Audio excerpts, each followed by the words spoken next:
সবাই করে আছেন, আশা করি ভালো আছেন, ভালো সুস্থ আছেন। অবশ্যই সাহায্য ব্যবস্থা রাস্তায় উঠে আসছে দাঁড়িয়ে আর আপনি জানা সবাই আসছি জানা। আজকে আমরা মামু ভাইগনা ঘুরতে বের হয়েছি।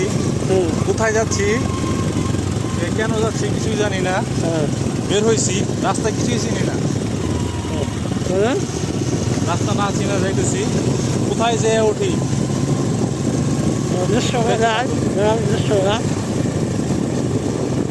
আমরা যে রাস্তায় যাচ্ছি আমরা কিন্তু রাস্তা চিনি না, কোথায় যাইতেছি। রাস্তার ভিডিও দেখা হইতো।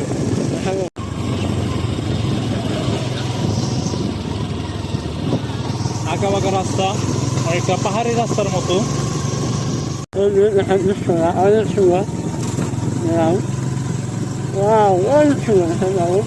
তাল গাছের শাড়ি, গাছের শাড়ি, গাছের খাওয়া।